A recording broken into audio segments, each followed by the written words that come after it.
Hello, welcome back to another Big Devo Thought. We are basing these off of our Wednesday night Bible study, our class, where we're talking about tracing the thread. We're looking at the big story of the Bible. We're looking at the gospel throughout the story of the Bible. And so we are still talking about Joseph this week. Or we talked about Joseph this past week. And so that's what our Devo Thought is about. So our verse comes from Genesis chapter 37, verse 4. I'm going to read that now.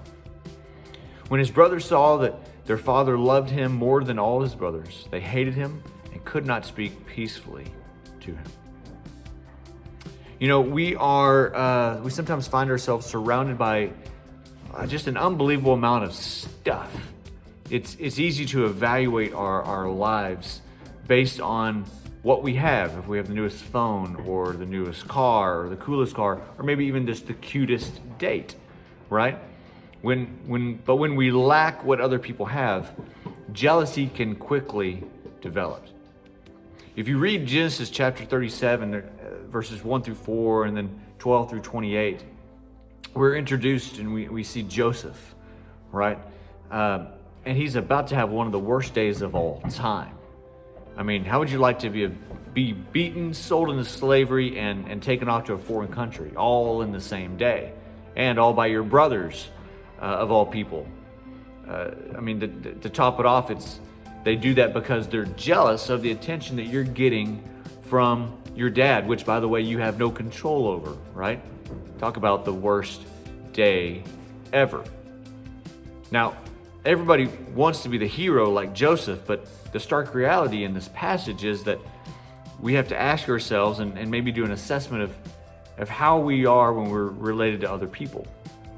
What do I mean by that? In other words, do you have a relationship where you resemble Joseph's brothers more than Joseph? Are you more like them than you are like Joseph?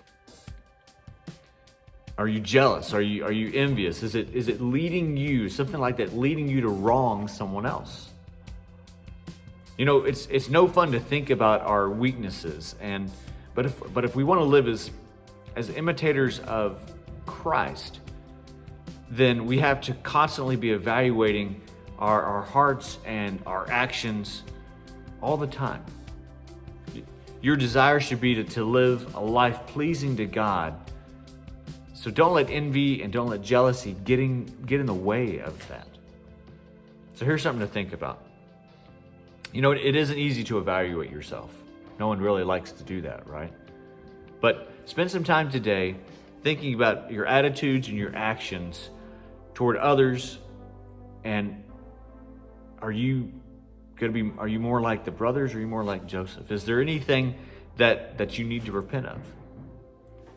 What is the danger? And think about this. What is the danger of allowing jealousy and bitterness to take hold of your life? I'm going to encourage you to pray that God would immediately show you when you're being jealous, when you're being envious, and to help you make the necessary changes.